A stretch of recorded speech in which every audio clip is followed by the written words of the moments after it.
TikTok gave me 10-minute videos, so let's go over the process of this painting. I'm going straight to the canvas with my paint.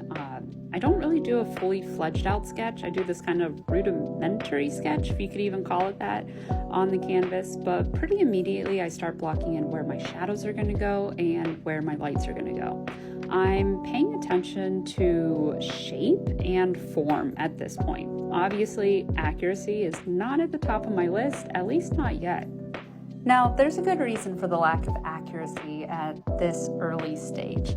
I like to play with elements of chaos and control in my portraits, and I find my paintings look a lot more organic when I build the chaos in from the very beginning stages. I feel like when you have a really fully fledged out, beautiful painting, it's a lot harder to then add in sort of chaotic or abstract elements at the end. So that's why I like to kind of build it all in as I go. Now, I know I said canvas earlier, but this actually isn't even canvas at all. It's a panel, a hard surface, completely smooth panel. It's my favorite surface to paint on. It is much harder to damage than canvas. It lasts longer. And for me, I love that it just lets the texture of the paint shine. I don't have to worry about the canvas texture itself shining through it all. One of the big things for me when I'm painting is thinking about the emotion behind the painting. I'm always trying to emphasize it, and I'm doing that even with my brush strokes. I'm also at this point really trying to focus on the skin tones and make that all come alive. Now, if you're interested in knowing more about that, I actually did just make a whole 10-minute video just on that. It's on my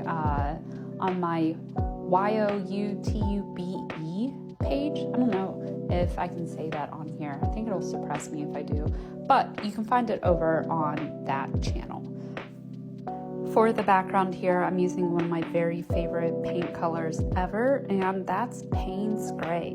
It's actually more of a really dark blue. It's such a pretty color, and it's almost the exact opposite of this kind of light skin tone I have going on here, so it really complements it, just makes everything pop. I always love having Payne's Gray on hand. I've also used a lot of Payne's Gray in the lighter colors that you see there, like those lighter blue tones. It's just that Payne's Gray mixed with white. It might be hard to tell, but I've been using a fairly large brush throughout this process, even when I get into some of the more detailed areas like the eye sockets and the nose. I don't really switch to a smaller brush until I've finalized everything, like where my final features are going to go, and I really try to reserve that just for the smallest details.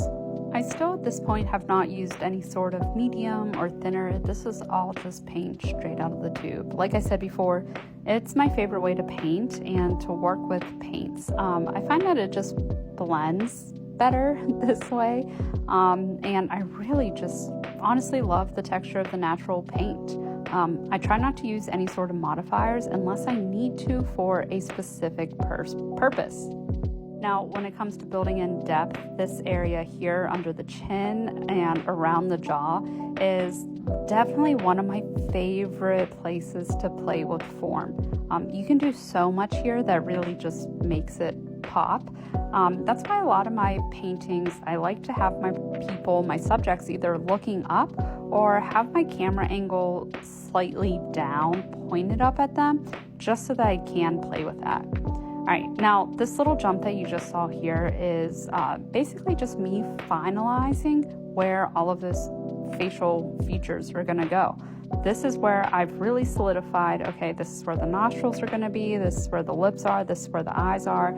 Now that I have those dark parts marked in, I'm pretty locked in, and at this point, everything that's left is just rendering. So now you can see I've switched to my smaller brush, and this is where I'm really just gonna take my time, go slow with it, focus on the details, and honestly, everything that's going through my mind is just thinking back about rendering simple shapes. Like right now, I'm basically just rendering a sphere, those eyeballs. and just rendering, cylinders and concave shapes and, really just simple shapes. Practice your simple shapes, rendering those out, and it'll help you a whole ton in the long run. As I'm going into a lot of these areas, I'm also adding a little more warmth into it, just bringing some more life back into some of these spots. I think that helps with just a sense of realism a little bit. One of my favorite places to work is at the Terminator. So that line there where the shadow meets the light. Wow, I'm nailing this voiceover, aren't I? But I find that you can really play with this area. I like to blend that out a whole lot, make it a nice smooth transition. And I think it plays nicely with kind of the chunkier brush strokes everywhere the light is hitting.